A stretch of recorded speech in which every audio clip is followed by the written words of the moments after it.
Hello and welcome to everybody to the Beyond Grad Show. Today I have my friend and somebody who's an awesome professional that you're going to learn from quite a lot in this session and also enjoy the crazy journey that they've had so far. That's Tamanna Ramesh. Tamanna, welcome to the show. Please give us an introduction and then I'll get going with the episode. Awesome. Thank you so much, Varun, for having me. I did watch a few of your episodes over the weekend and it's amazing. So I'm very excited for you to step on this journey this year. A little bit about myself for those of you who don't know me, I'm Tamanna Ramesh. I was a food scientist for many years and then transitioned my career into a dual career path. So I did like a pivot to business strategy and started my career coaching side hustle slash business. So it's been 3 years of me being in this pivot journey, and I'm still learning, growing, and it's been exciting to meet people like Varun and other creators through this. My personal brand is Spark Academy, where I coach international talent on all things career. And a few months ago, I found myself in the client seat, and I had to listen to a lot of what I coach others and implement it in a fairly short period of time. So, we are going to dive into the time that I got this call that my role was eliminated.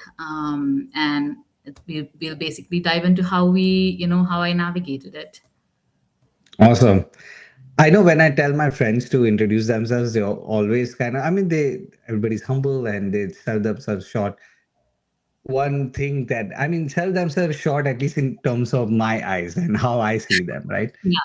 And to everybody listening, Tamanna is an amazing, amazing action taker.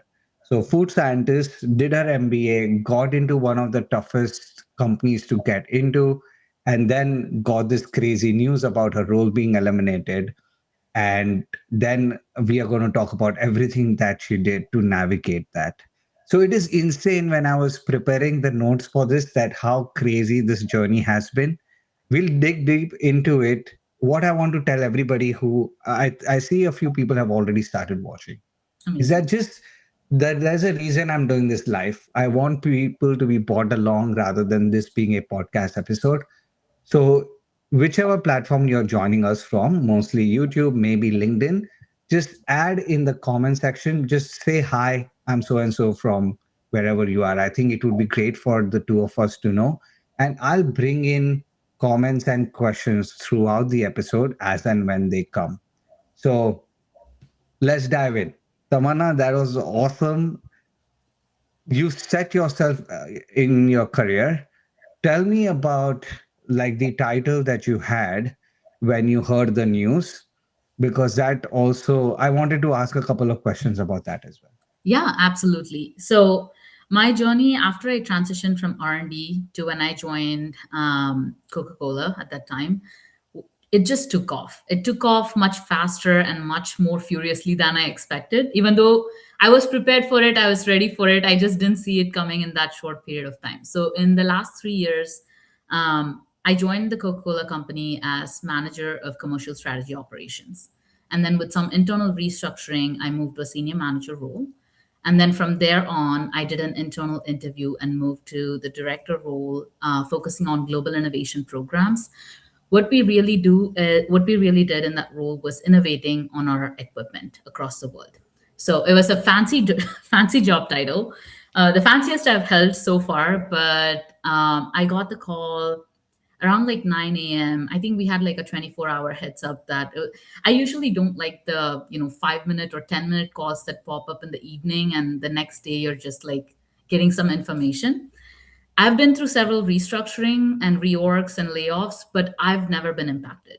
So in my mind, I was like, oh, this is one other call where they'll tell me that I'm not impacted and I'll go on about my day as is. And I had a huge checklist of things to do that day.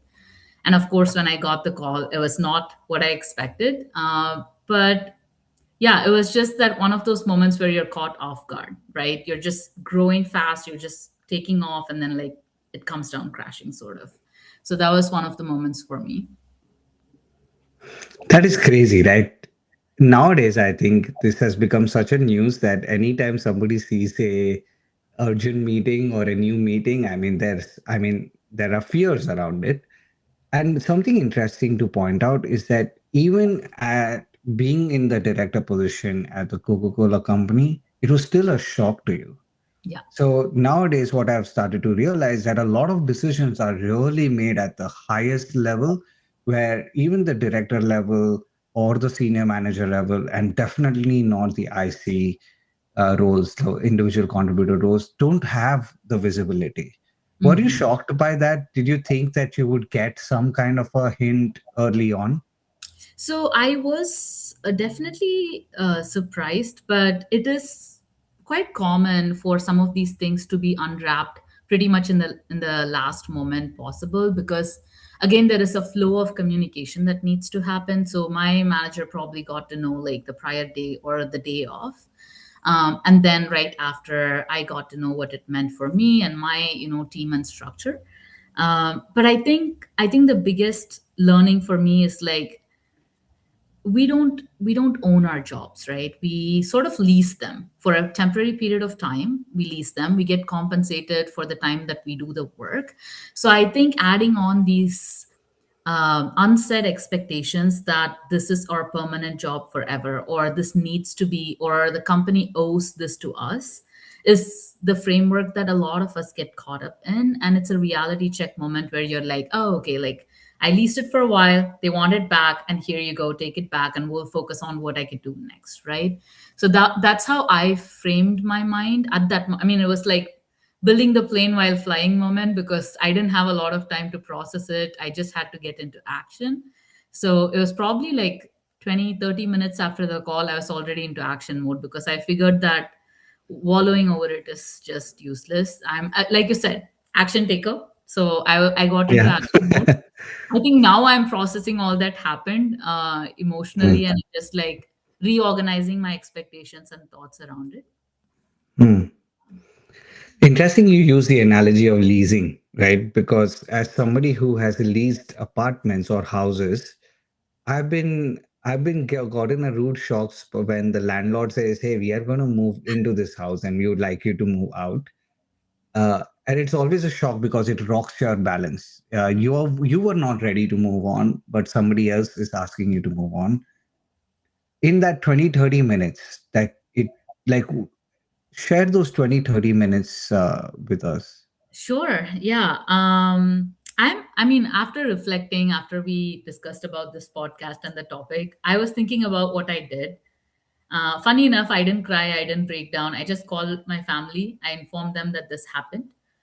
It's also one of the privileges of having a green card in the US as an immigrant. I don't need to worry about like a clock ticking, even though there was a clock ticking, but it was not the visa clock. It was more of the way my company does it is we get like a few weeks of grace period to land an internal role, because essentially it's not letting me go for my performance or anyone who's impacted for their performance, right? It's more of that job is not relevant for the future direction of the company.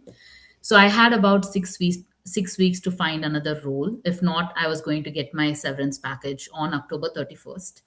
And it was like a thriller movie in many senses, because I got my offer letter and signed it like a few days before my exit date.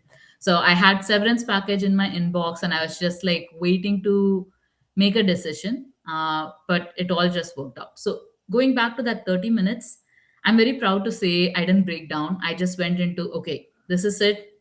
It's handed to me, and this is the card I'm dealt with. What can I do with this in this moment?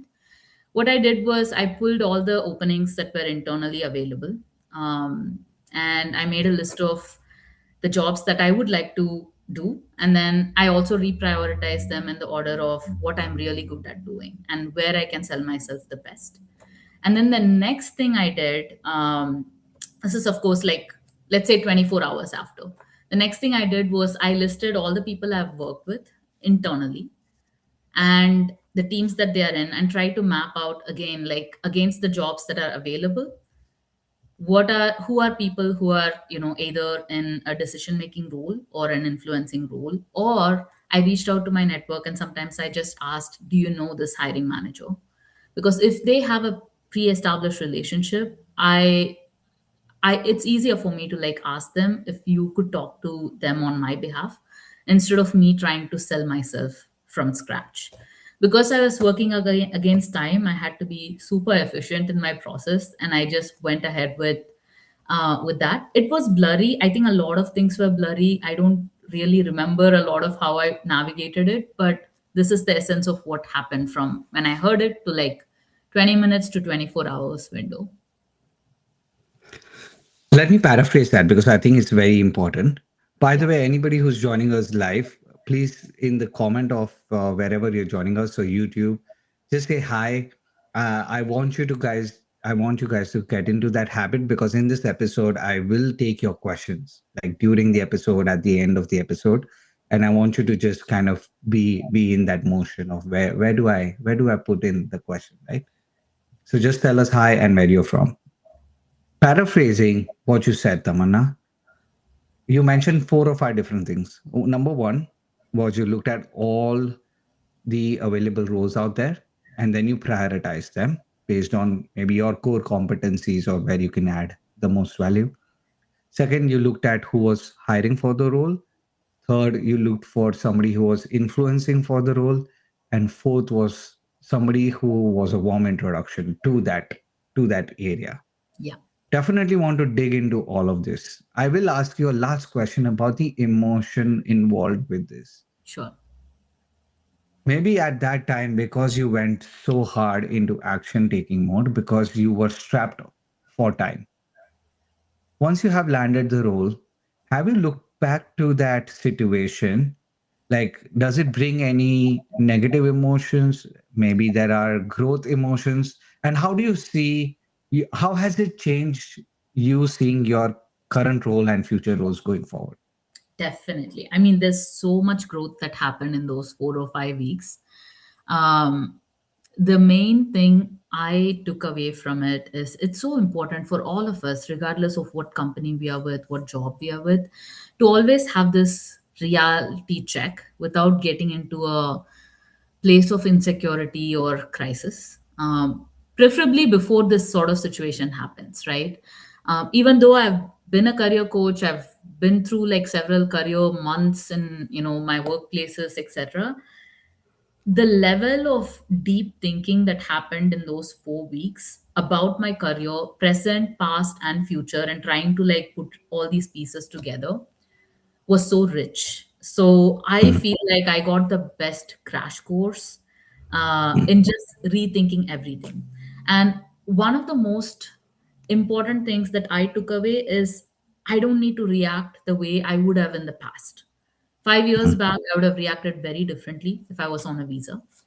3 years back, I would have reacted very differently because I had just moved to this new city and I didn't have any like connections as such.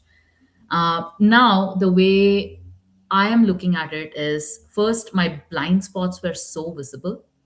Um, it was so glaring. Like, first and foremost, mm, my network in Atlanta, super weak outside mm, of Coca-Cola. So I tried to make some changes there. So I joined the Next Up, which is an organization for executive women.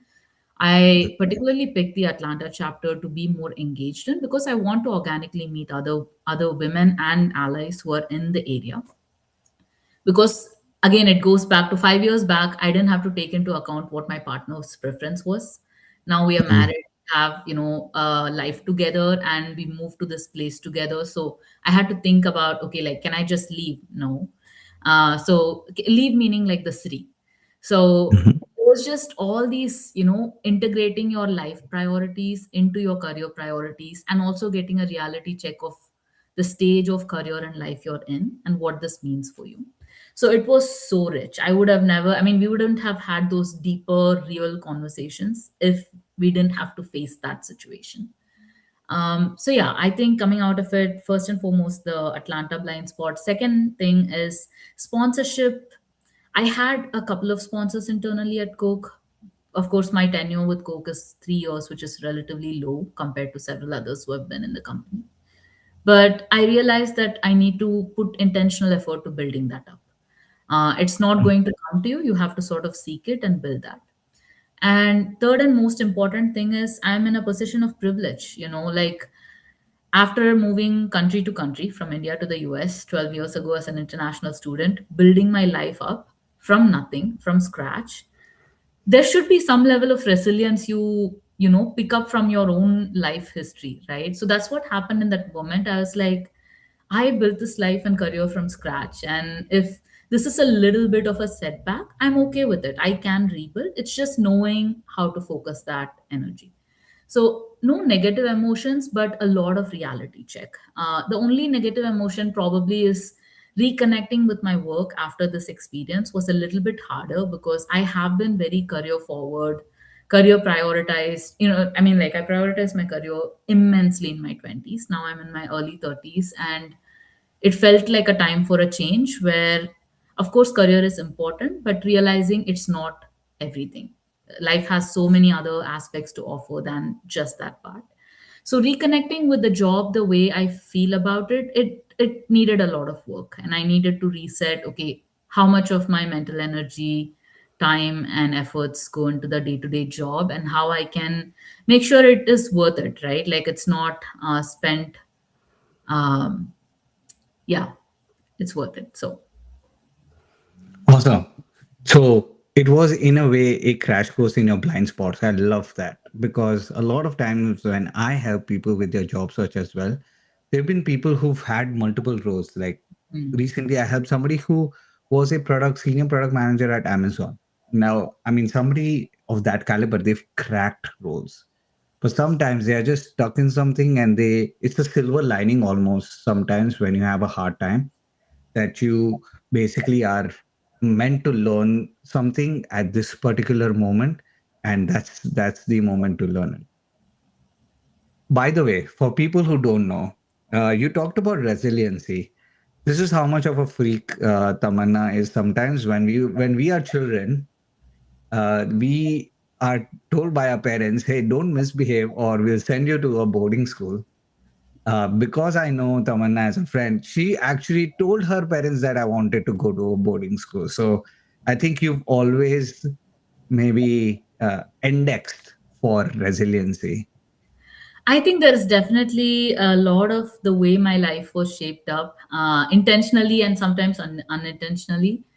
I think resilience has been an inbuilt trait, and I just realized how much of it that I have, and I'm just appreciative for all the experiences that helped me get here.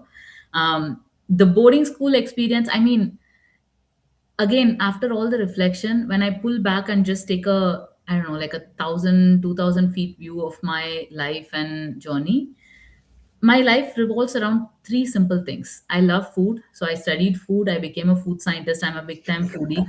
Big part of my career, life, everything. All most of the people I coach are in the food industry. I enjoy that a lot. People is the second part. I am a big family, friends, social butterfly sort of person. I love coaching people because, again, it brings two elements I hold very close to my heart, the food and the people part. And then I enjoy new experiences. It goes back to when I was 13 years old and I asked my parents, okay, like I want to go to a boarding school because I read Enid Blyton's The Naughtiest Girl in the School book. And I was like, oh my God, this is so fun. And fortunately, I found my best friend there. And we are turning 20 years this year of being the best of each other's friendships. So I just feel this a lot. I feel I'm saying this to say everyone should at some point take that long view of their life and just reflect and learn from it versus always, trying to seek it outside, because the best lessons are what you've experienced, not necessarily what you're taught. Awesome. I think this is a good segue into taking action, right? Yeah. That is something that you bias towards a lot. And you kind of mentioned like the four steps that I talked about, like paraphrasing what you were saying. One of the first steps you did is when you heard that your role was eliminated and you had 6 weeks to find an internal role, you did like this prioritization exercise. Can you tell us why you did it and how you did it? Um, I think it was more from a place of time management because I had less time. And of course, many people were impacted. So it was not just, me getting dips on all the jobs that were on Workday and having that, freedom to choose what I wanted. So I had to work with a couple of different things, and one of my mentors actually helped me level set in terms of setting my Mm, objective. Until mm, that point, I was not open to applying for a role that was one job grade below. I was very hell mm, bent on it has to be a lateral move. I was not also as eager to step up either, because I know there were a lot of other candidates with so much more experience that were in that pool of candidates, and I know where I stand in terms of where I'm when I'm ready for it. I mean, of course I can take it, but will I be successful in it? I know that, and I didn't want to put that pressure on myself. So the sweet mm. spot of the lateral move had very few opportunities. So I applied for a couple. I got an interview, and I didn't make it through that. So I had to go back to the drawing board of my tracker and see what else was sort of within that range. Like I said, initially there was no one level down options in my list, but after talking to my mentor and one of my strongest sponsors internally, he asked me what my goal was. Was it to get a job? Was it to be with Coke? Or was it something else? Keep the title, for example. So at that moment, I had to really like make that prioritized goal very, very clear to myself. And I decided I want to stay with the company. First, because I enjoy working there. I enjoy going into the office, meeting people, working there. It's a very relationship based, heavy organization. And I thrive in that setup because of my love for people and the food industry. So, and also wanting to stay in Atlanta. So, it was just very clear to me that I wanted that. Maybe I mean, it's not forever, right? I didn't necessarily feel I wanted it forever and ever. I was not that desperate as such, but it was something I wanted. So after setting that goal a little bit clearly, I was able to make that choice to say, hey, it didn't matter what job grade. Let me actually look at all the options. I also wanted to channel towards a role that will lead to a future path of career within the company and also externally. So this time I got a little wiser. I'm like, if I'm putting efforts day to day, 8 hours a day, 5 days a week, I wanted to translate well externally in the job market. So I chose to move into the food service on-premise organization, mainly because Atlanta is a very good hub for food service. Food service is all your restaurants, fast food restaurants, full service restaurants, etc. So we have a handful of headquartered company in Atlanta. So it just made like a logical sense, even though it came out from a survival mode standpoint.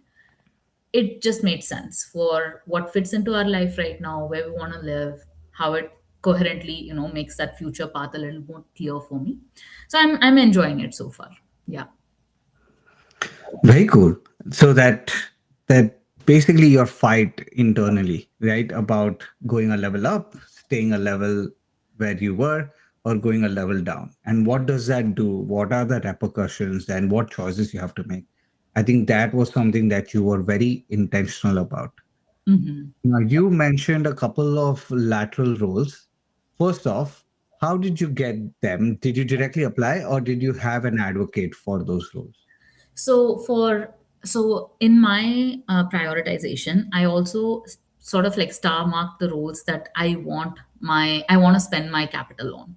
Capital meaning Mm, people capital, relationship mm, capital, because I didn't want to ask everyone to reach out to every hiring manager there is. So I sort of like, let's say my highest possible sponsor, SVP or a VP, I would only ask them for the roles that I would absolutely take if I got the offer. If I mm, had any hesitation, I don't want to waste their time and my own capital in asking them for that, right? And the only thing I ask them is, hey, can you send a note to the hiring manager and help get me into the interview slating? So I don't ask them to get me a job. I don't ask them to get me an offer. I usually always am very explicit that I want an opportunity to interview. And then I take ownership from there because it is on me to like really sell myself at that point. The mhm, other thing that helped also is asking the hiring managers directly. I'll set up like a coffee chat with them. I'll ping them if they're okay with. I'll set up a coffee chat for 15 minutes or 20 minutes, and I'll ask them what an ideal candidate looks like. I won't spend a lot of time about me. I'll probably do like a few minutes of intro and then just ask them. And I'll mm, take those keywords back. So if they say they want somebody collaborative, I will coach my network of people who are going to advocate for me to speak to my collaborative skills. Because of course, as talent, we have a lot of different skills, right? So you could get into this rabbit hole of trying to explain all of your strengths, or you can just ask them what they are looking for and ask your network to give specific examples alluding to that particular skill, to keep it very clean. Like you don't have a lot of time, you don't have a lot of capital, there's constraints on everything. Go ahead, I think you had a question. No, no. This was great. Maybe I can just go deeper on one or the other. So you said that you had a limited social capital, so you were choosing where to kind of spend that social capital. And then you also mentioned how you did coffee chats with hiring managers just to understand the role, who is an ideal candidate, what are the strengths that they bring. When you were creating like this bubble of, or when you were doing accounting of your social capital, did you kind of put down names? Like, what was the exact process of, okay, this is my social capital within the organization? Yeah, I listed down names, and I think that was also a moment of realization of the blind spots. But I think something interesting happened. A lot of people showed themselves to be an advocate for me. I didn't ask them. Mm, So when I shared or when they learned that I was impacted, there were a mm, couple of people, including the person who reached out to my current roles hiring manager. In addition to the people I asked to like talk to, um, they just showed themselves, which was amazing. So the blind mm. spot, of course, this real, but there's also like a little bit of a reveal that happened of people showing themselves as your advocates, sponsors, mentors, or just being your sounding board. So I did put down names, and now I have that as my like tracker to help organize myself for how I want to network and build this network out. Because until that moment, I didn't put pen to paper to say, hey, these are the people who'll go back for me if I lose my Mm, job tomorrow, right? That's not a thought I had because I've never experienced it. But it was interesting because I think sponsorship, like I said, had some weaknesses, even though I had very good, extremely strong, like two or three sponsors. There needs to be more for me to thrive in an organization as complex and large and humongous as a Fortune 100 company is, right? Uh, mhm, and then in the people that who revealed themselves, I was just surprised I didn't see that. You know, mm, when you get into the day to day of working with colleagues and being in large teams, you don't know who is perceiving you and in what way and how much they are supportive of your growth. So I'm just very mhm, very happy that I'm truly saying this. Like, it's easy to say coming out of it. Of course, when you're going through it, it's horrible. It can feel like a lot of different emotional roller coaster. But it's one of the best experiences you can have because most growth and the beauty of life happens after you go through something as challenging as a career, challenge or a personal challenge, right? Yeah. absolutely. And it sounded like these new people who revealed themselves are like your blind spot indicator, right? Hey, this is a blind spot, but we are here. There's a Yeah. car here. Very interesting. I will dig more into like how the offer really came, like how three offers came, not just one. But you mentioned briefly that you gave two interviews for lateral roles and they didn't move forward. Let's spend some time there to kind of, can you tell us why do you think they didn't move forward? So, to clarify, it was one formal interview and one sort of like preliminary screening. It Mm, didn't move forward because, in reality, when I look back, it's not a role that fits within my career. I was trying to fit mm, myself into that job to hold mm, on to my job or career mm, continuity with the company. In retrospect, it was a role that I would have done a good job in, but it's not a passion role, like, and I think sometimes we don't realize it, but interviewers and even hiring managers can see through that, especially when somebody mhm, else is in the pool that has that passion and this is their North Star, right? It was not my mm, North Star. Honestly, the way I thought about it was like a rite of passage. It's a role that gives you some experience, it's great, but it's not necessarily like the anchor that's going to get you to where you want to be. I think that's one big reason, even though the interviews were all similar. The other thing I did was again, one of the people who revealed themselves offered to do a mock interview with me. Uh, nice. I mean, I've coached so many people, I've made so many people feel horrible when they do mock interviews, because it's like you're just horrible, meaning not intentionally, but you do feel horrible when you're put in the spotlight and you're like, okay, did I do it right? Did I say the right thing, etc. So I bombed that interview. I bombed that interview Mm. so badly because, first of all, I couldn't sleep the prior night because I had this pressure to show and prove and, uh, validate that I'm a candidate that's worth staying with the company. And Mm. this has never happened to me, even in real interviews. I'm very chill with interviews. And this time, with a mock interview with somebody who was new to my team and had a hiring capacity and could influence. At that time, I didn't know he could influence like hiring decisions, but he offered and I bombed completely. I said the Mm. wrong things. I didn't position myself well. Similar to what you said in the intro, like I didn't really go with like authority, even though I have authority in my expertise. It's a cultural conflict that I constantly struggle with because I'm raised to be humble, not brag about myself. And then corporate and America, and combination of both, corporate America expects you to self promote and be like vocal and brag all the time. And I'm like, I don't like that. So I think I had to have that little fight there. But the mock interview definitely proved to be one of the best things ever. So any all the interviews that happened after, I got the offer. The interviews that happened before, Mm. not. So I Mm. the definitely some level of practice, is essential, and a practice that mimics an interview, not a practice that you do in your head. I really think you have to prepare, practice, and perform in an interview versus go wing it. It could work if you have time and didn't have all these constraints around you, but it's not always going to work. So that was a seminal point, a transformative point where you realize, holy shit, I think I have to like prep and perform, because I tell my mentees that interviewing is half content optimization and half delivery optimization. Like it's not, and you can say, oh, I don't want to be salesy or I don't want to self promote myself, but I normally ask people to think of it as a bridge. Like you are the bridge maker. If you don't make the bridge, you cannot take one person from this point where they don't know whether they should hire you or not to the point where they know that they should hire you. They are not going to build the bridge for you. Just Yeah. heads up, because somebody else will build a bridge for them and they are just going to walk through. So sounds like that was a transformation where you realize that practicing interviewing is also crucial. Yes. And you talked about doing it not just in your head, but out loud. How did you tell us the mechanics of how you prepped for those Yeah, interviews? it was definitely also one of the moments where I took the seat of a client rather than being a coach after coaching so many people and sharing exactly what you said about the importance of preparing, because a lot of us spend a lot of time trying to get an interview and then very little time actually preparing for the interview.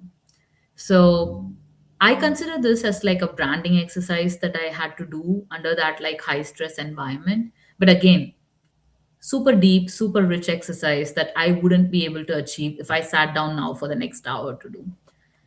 But what I started doing is just reflecting on my experience. I wrote down my strengths and tried to sort of identify a few buckets of how to say it in a way it comes together. Because I've made Mhm. almost six pivots in my career, and my career spans up to like 10 to 12 years. So it's every 2 years I was doing a new job, or sometimes every other year I was doing a new job.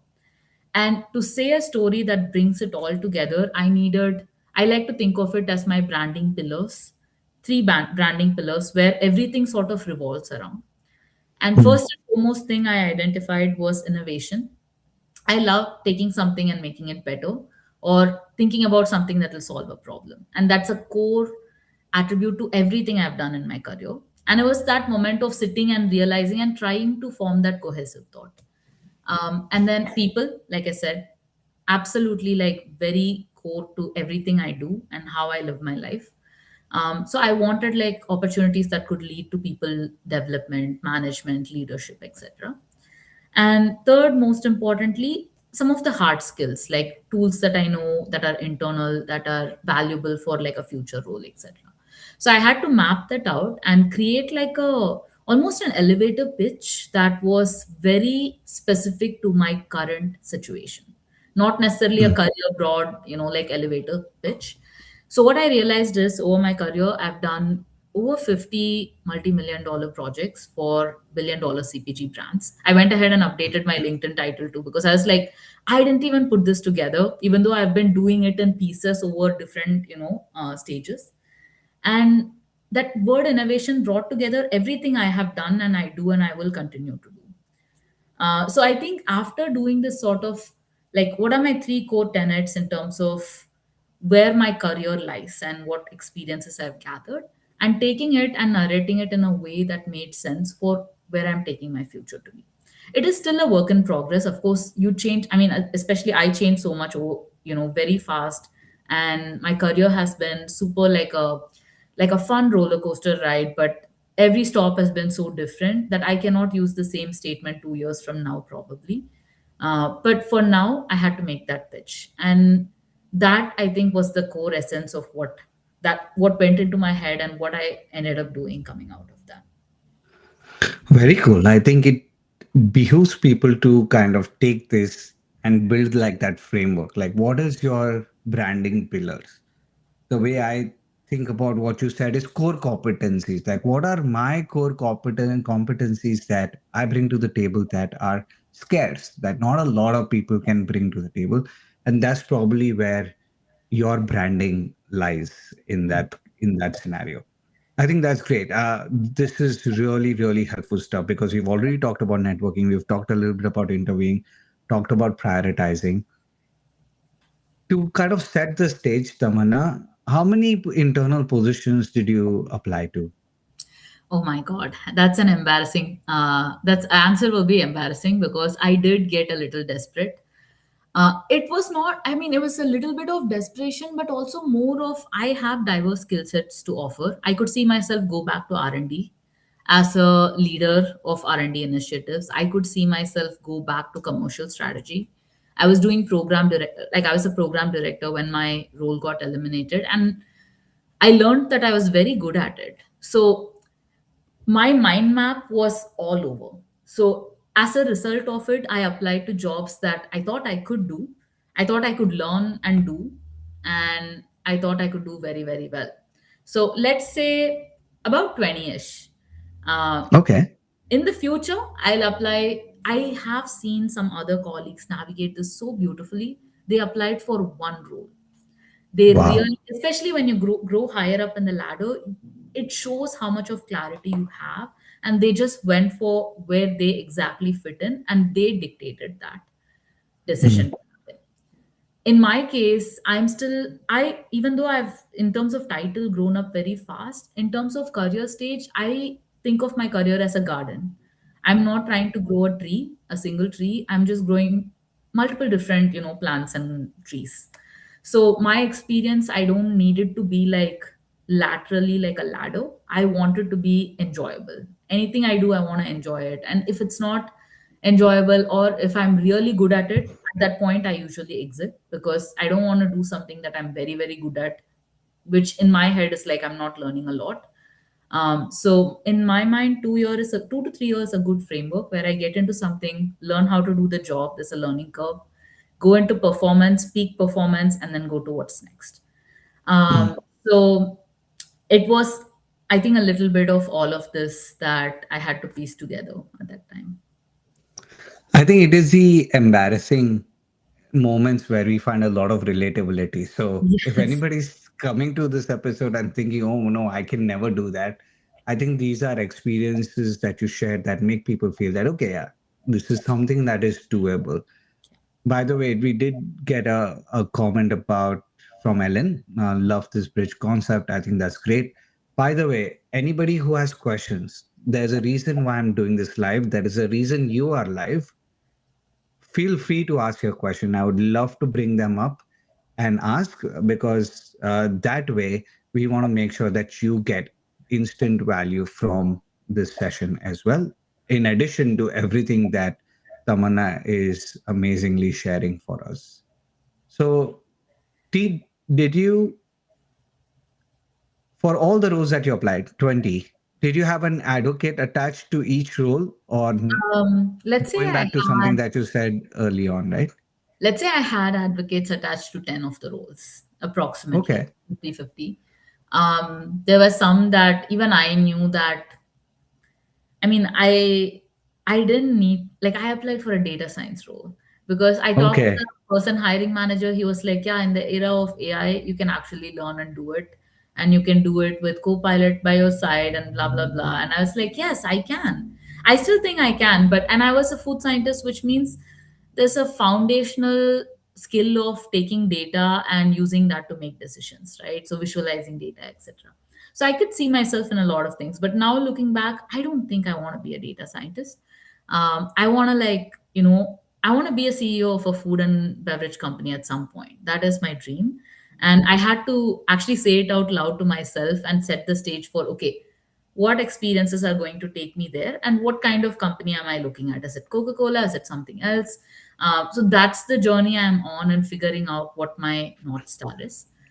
So going back to your question, about 10 didn't have anyone attached. And then the 10 that did have someone attached, maybe like three roles were where I actually used my entire power of asking all my sponsors to really like go and put in a note, etc. Maybe other roles, it was like asking somebody who worked with me, or somebody who is a friend and a peer who we worked with together. Somebody commented, Uday commented that very insightful. Thank you for sharing your experiences so far. That is awesome to hear. Of course. One thing you said about that data science role, right? There is a difference between, okay, many people can do the role versus you can do the role, right? So, in the sense that as you go higher in your career or as you go deeper into your career, there are some roles that you can do exceptionally well. And I think those are the ones that you can lead with, because then there is a faster acceleration beyond getting that role too. So I'm glad that you went for it, because that was the name of the game for that time. Yeah, And I'm glad that you had that clarity going forward, that okay, that was what I did at that point and it required me to do it, to feel like I was also taking action. At the same time, I am now more clearer about where I want to go next. absolutely. Yeah. When you said that you asked your advocates to put in a note, I think when we have discussions like this, sometimes the how gets missed. We haven't done that in this episode, right? We've gone deep into the how. I want to take a moment to ask you, how did you ask your advocates to vouch for you? So it was a moment of chaos because some of my advocates were also impacted. Some were Mm. shifted to a new role, some were waiting for decisions. So it was a little bit of a chaos. So there was not a time to relax, chit chat with them, ask them. I just had to get onto it.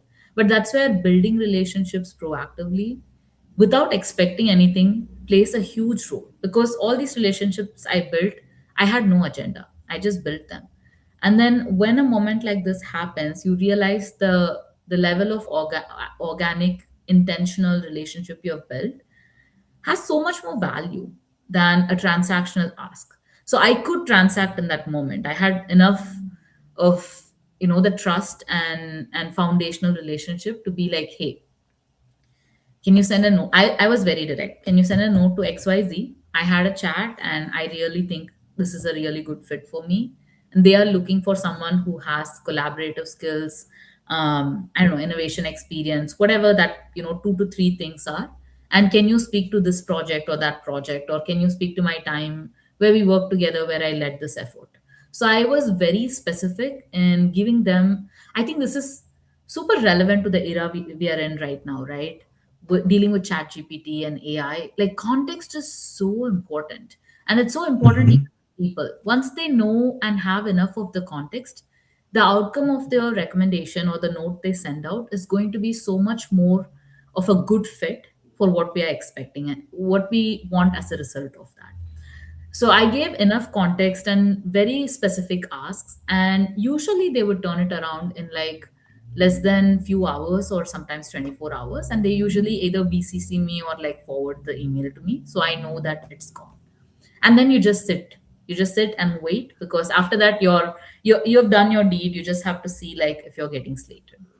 I also did one more thing that was interesting. I mean, there's always a perception that the negative perception that HR is not, there to help you. They are there to like, implement these changes or whatnot. It's not that I had that negative perception, but I was very neutral and I never expected anything from like talent acquisition or HR or recruiters.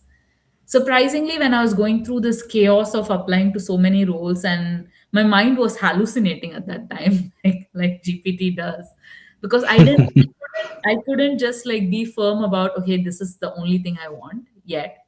So I had a chat with a couple of the talent acquisition team members, and they have a broader visibility to all the hiring managers expectations, etc. So actually a couple of them again revealed themselves as great resources to just talk through and cohesively like organize my thoughts in from the perspective of somebody who is making these decisions, right?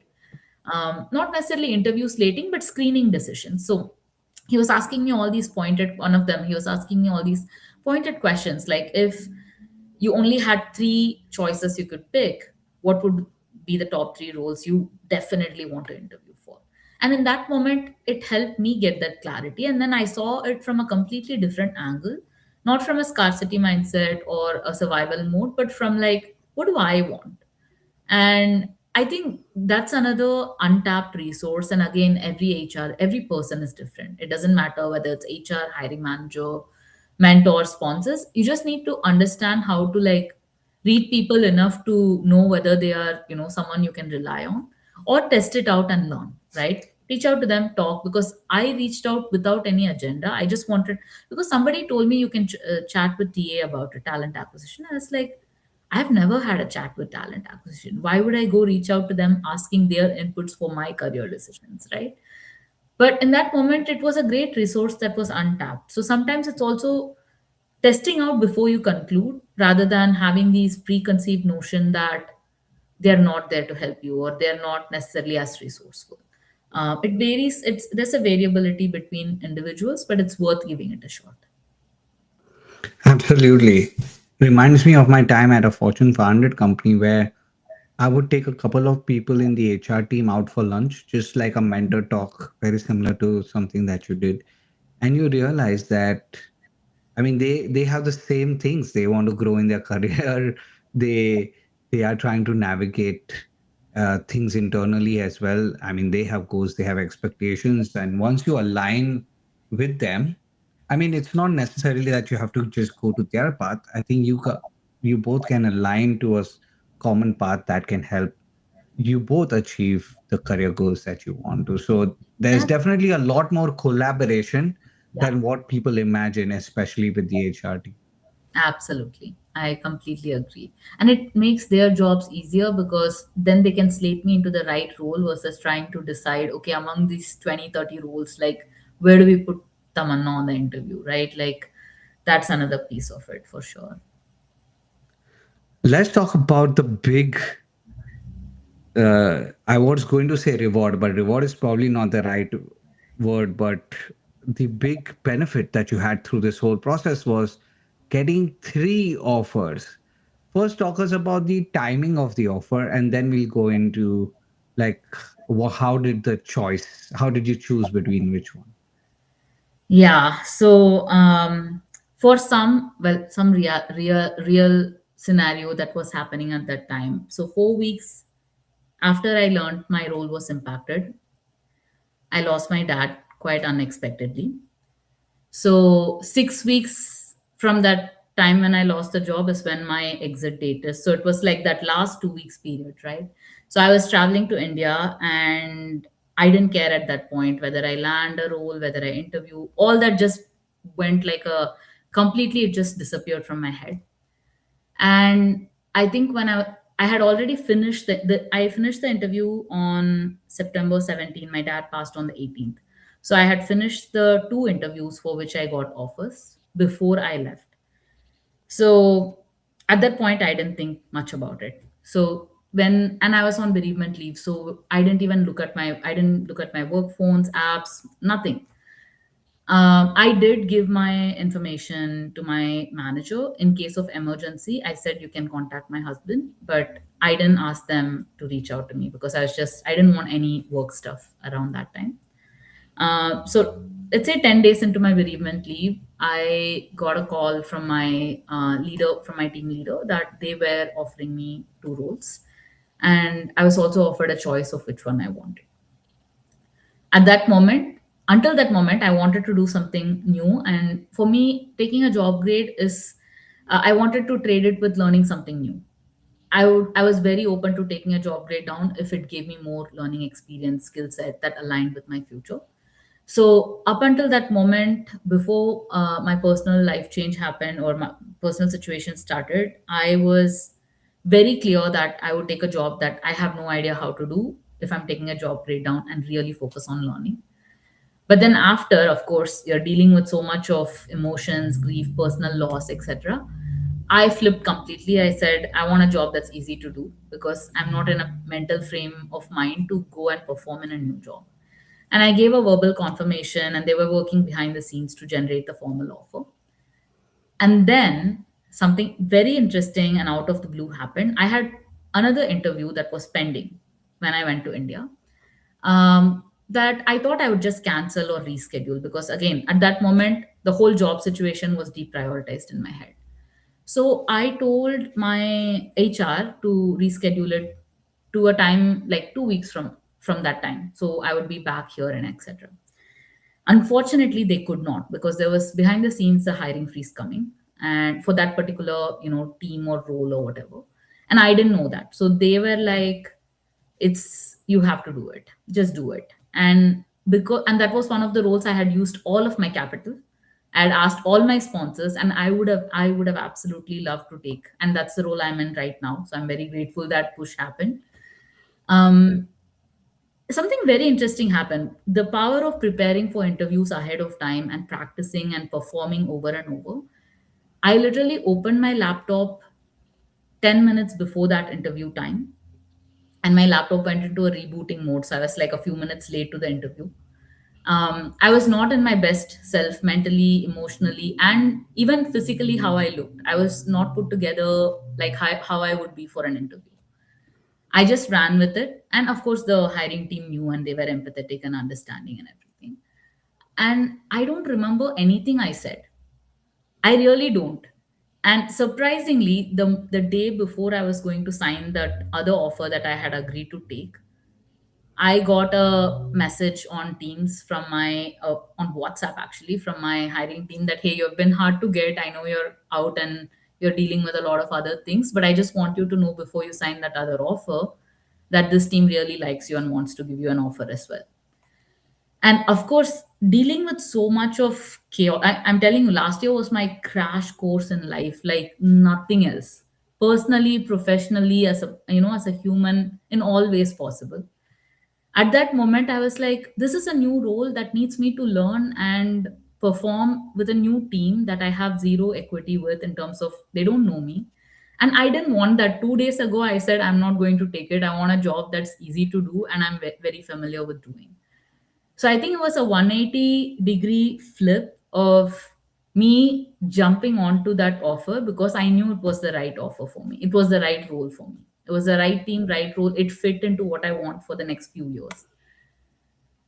I made that in. I was boarding the flight. I was in, I think, London airport when I got this text on my way back, and I was traveling by myself. And it was just one of those bizarre moments where you're like making a huge life decision during like a 2 hour layover, and they needed that decision ASAP.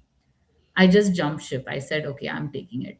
I'm taking it. I will learn, even if it involves some bumpy, bumpy bumps in the road. I am okay to take it.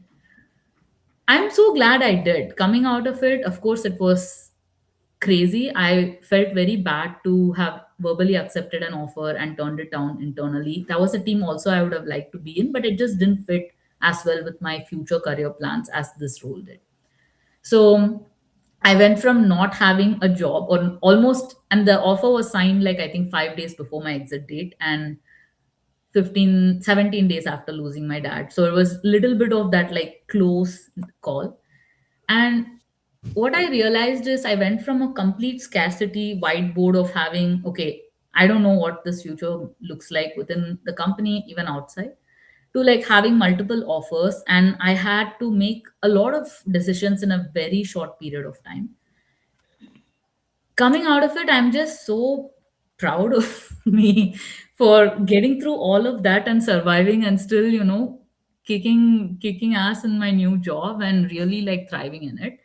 It goes to years of the work that you put in, right? A lot of times we put in a lot of work and we expect a result today or tomorrow.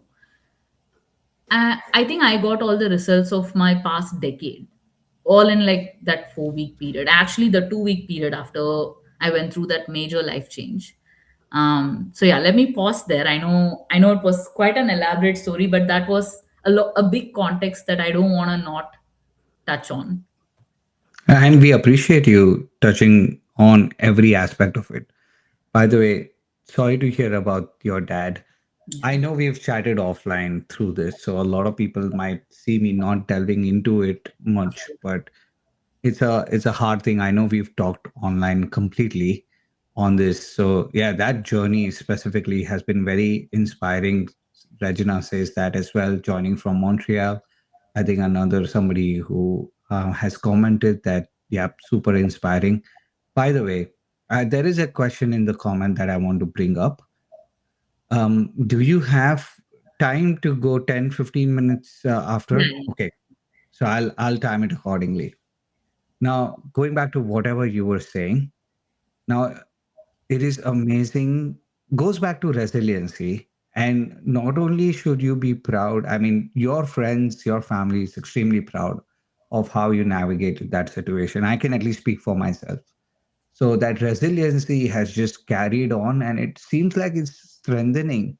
And no, it doesn't mean that you don't take a step back or you don't feel like you're not doing anything.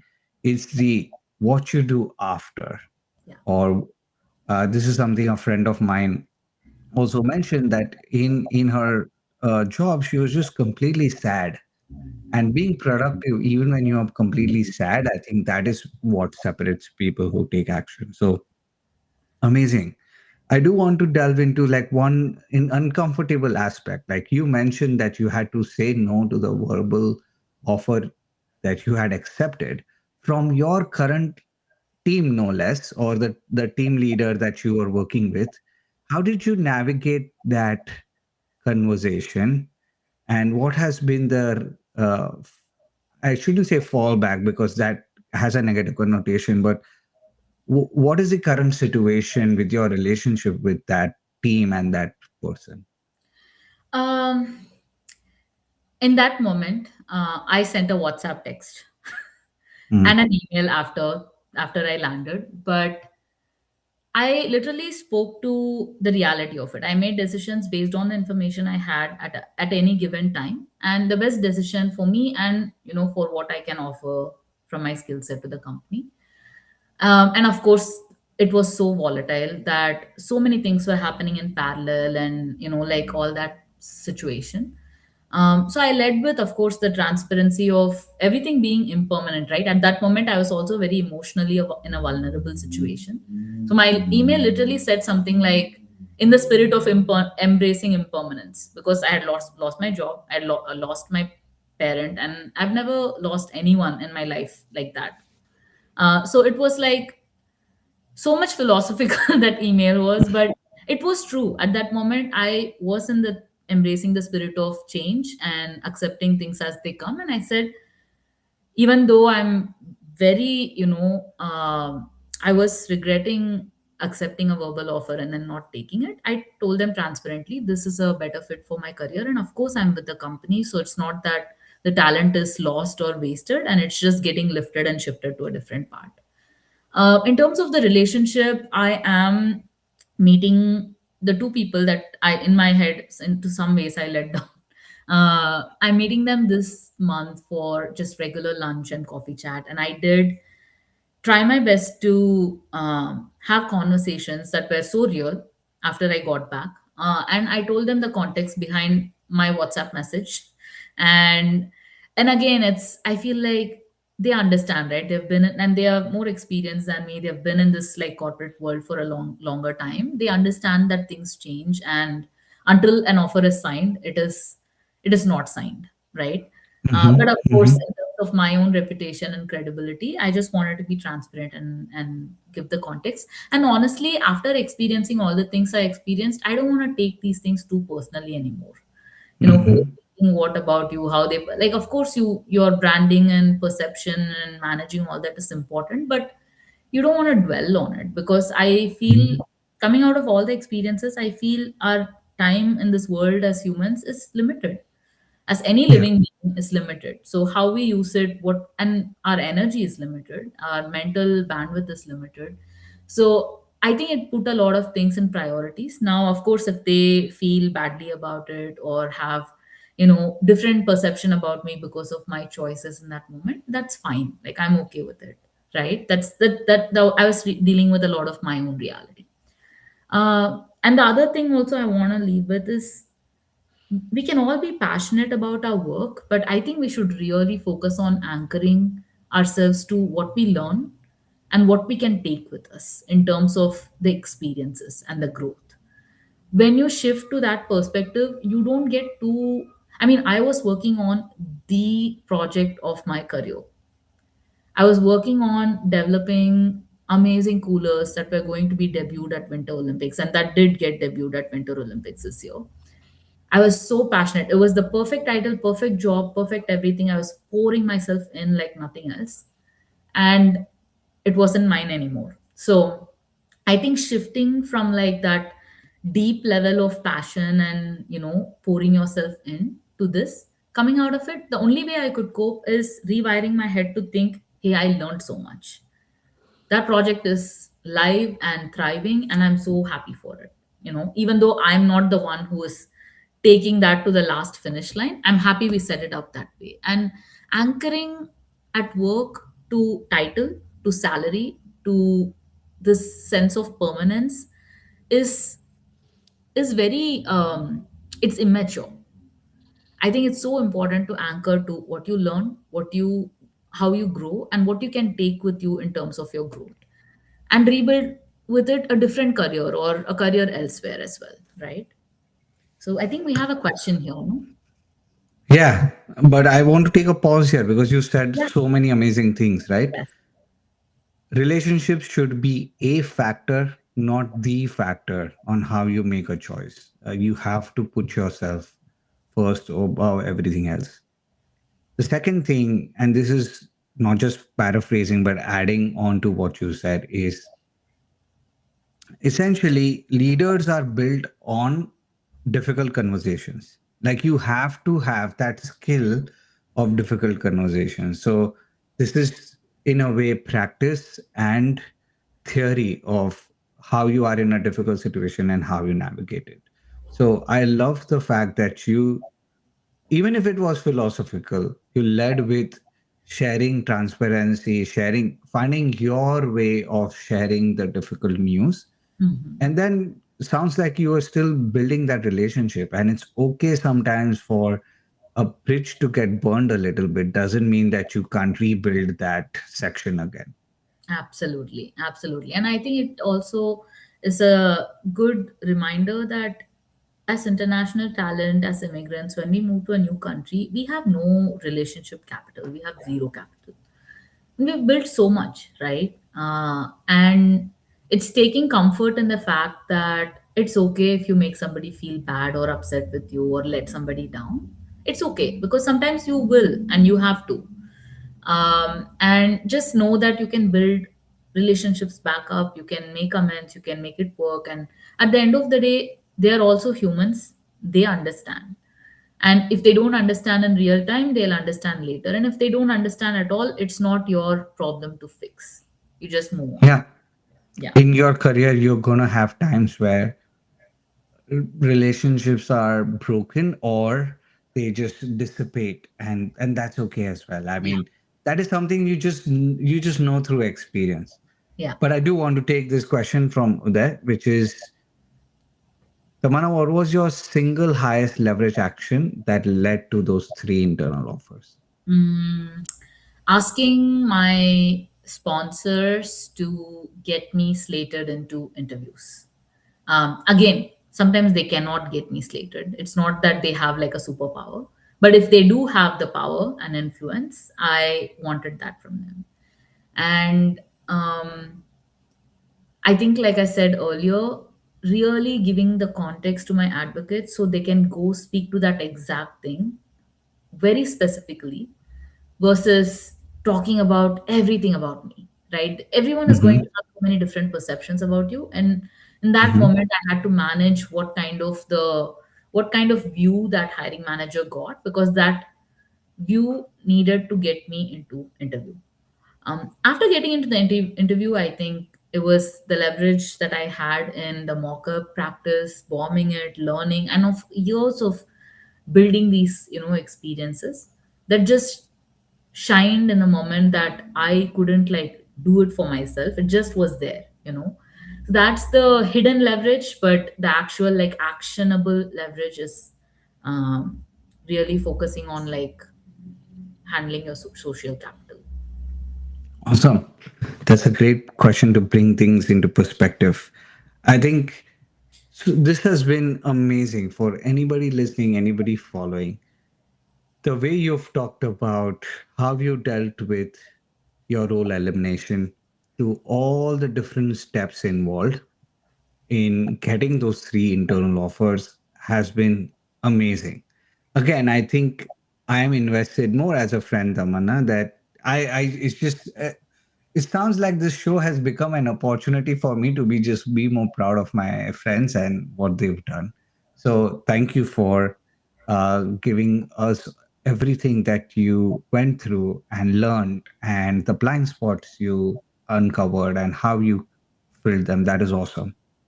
I have a few like rapid fire questions to know you a bit more and let the world know you a bit more than food scientist and this amazing professional at the Coca-Cola company.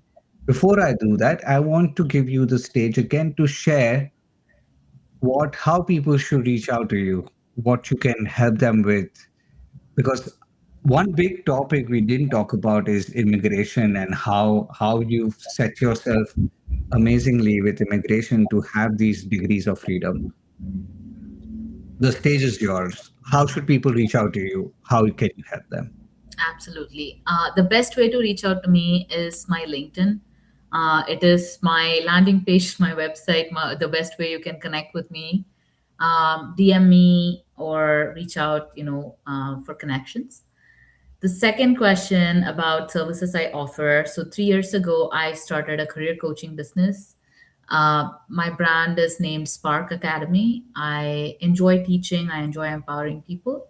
And interestingly, even though I didn't set out to be an immigration or talent visa coach, interestingly, my clients have pushed me into that because of the need that they have and their trust that I am one of the few people who can actually help them. So over the last 12 to 18 months, I've been actively coaching people on navigating NIW, EB1, and O1 visas. I focus on two things. The first is development of, setting a baseline of where you are, what you need to do to get to where you want to be in that development process, ethically and that aligns with your career. And then the second piece I focus on is once you prepare your petition with an attorney, a lot of times there's a disconnect between the way we are trained when we go through OPT, H1B, or other things. We fill a form, we send it to someone, they file it, they send it out, and then we don't get involved.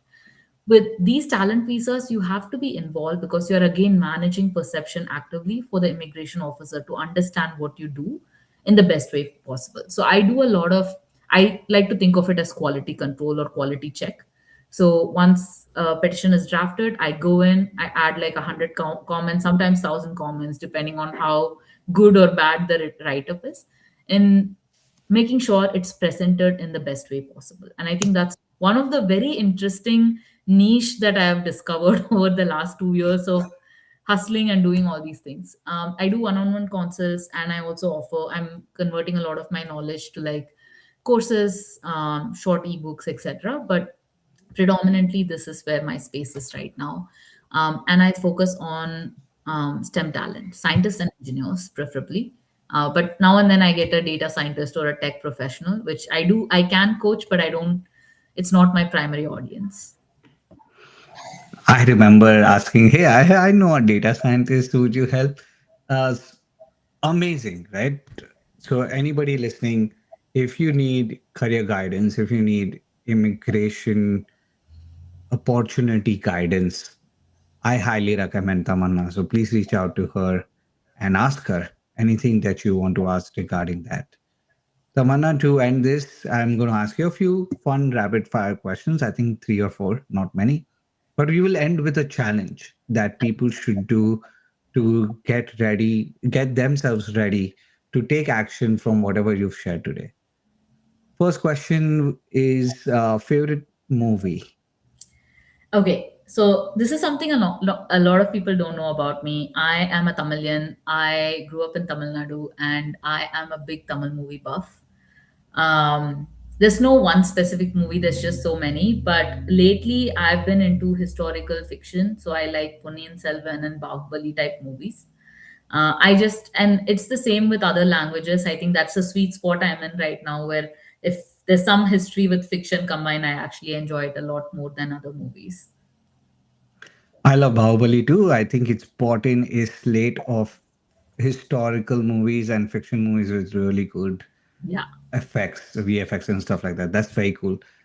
I remember watching the Arjun animated movie, no, Ramayana animated Oh, movie, yeah. where when oh, I was blown away. I was like, man, we should do more of these. We have so many stories. All right, next one is your go-to cuisine when you go out to eat. Um, it changes a lot because I'm a foodie and I have no food restrictions. I literally like can go on and on. But right now, in my current stage of everything, I like Asian food, mostly Japanese and Thai. So any rice Hmm. based, anything light. I'm also in this whole healthy, better for me sort of mode. So I feel like that really is good, and I enjoy that. Sushi a lot. Nice, interesting. I didn't. One interesting question that came up because I know you travel quite a bit, and we had somebody from Montreal, which I think both of us have gone to at different times. Lovely place. Any bucket list destination that you're looking to cross off soon? Oh my gosh, yes. So I am hoping and dreaming to visit two states in the US this year, Oregon and Alaska, mainly because I've visited all other states and territory, including Puerto Rico. And these are the two Nice. things I want to hit my like all 50 states. I didn't start out to traveling with this like bucket list of hitting all the states. It just organically happened over a period of time. And then in the last 2 3 years, I'm just filling all the gaps and trying to go where I haven't been. But yeah, that's the main thing, and I'm excited. I think I can at least get one more this year, if not both. Very cool. It almost sounds like a tattoo idea, right? Where you have a tattoo of the US and you mark off, or you things. My cousin has that for the world, where he Oh colors the wow, countries nice. that he's gone to. I'm pretty cool. Awesome. Final one is anybody who's watching this. I think people have spent a lot of time with you in this episode. If you could give them a challenge to kind of crystallize everything that they've learned in this episode and take action, something that is low lift, right? They can do in 2 hours in this weekend. What would that challenge be for them? So I would say do a life career integration, or like a clarity life career harmony exercise. Hmm. So what I mean by that is, first list your priorities for your current stage in life, not for the past version of you, not for the future version of you, for the current version of you. What are top 2 to 3 things that's very important in life? And what are top 2 to 3 things that's very important in your career? It could look like, the basics of where you want to live, what you want to do, what kind of work life balance, what salary, what interests, etc. And then list out the constraints, what you cannot do even though you want to. Maybe you cannot relocate, maybe you cannot take a job that's more stressful than what you have right now, because the constraints actually are the super important aspect to getting clarity. Once you put all the constraints, you know what you're working with. And then identify, let's say, 5 companies that you would love to work for, that meets your priorities and fits within your constraints. And find people who are currently in the roles that you want to have in these companies. And then this is where I want you to pay a lot of attention and do this intentional effort. Identify one event or space where you can connect with them, not on LinkedIn, not cold messaging, none of that. In person, or maybe it's a once a year conference that a lot of people who work in that company go to, or a once a year event, or even like a recurring event, whatever that is. Identify an event or a forum where you can connect with them. If it is virtual, it has to be a live opportunity. And then start a conversation, because a lot of times I think the biggest blind spot is you not thinking through this sort of what your interests are, what your constraints are, and not being in the present with your life and career. That was my biggest learning in all this experience. I was not in the present, I was stuck in the past version of what my life needed. And I needed to reboot and be like, okay, what do I need now? And how do I take it from here? So I hope, and also networking part, like that's why that so important. I emphasize on it. Take the time to map this out, get a lot of clarity for yourself. Don't wait for a shoe to drop for you to think about these things, and have a conversation with your family member, your partner, your whoever is impacted by your this choice and decision. I had the luxury of not thinking about anybody else when I made career decisions for a good 10 years. Now I have to take into consideration my life, my priorities. And as immigrants, as international talent, our lives change so rapidly. It is so important to have these discussions and have the clarity. Hopefully, you take the time to do this for yourself, for your own benefit. And if you have questions, of course, ping me on LinkedIn. And I promise I'll get back. It might not be like ASAP, but as soon as I really can. Awesome.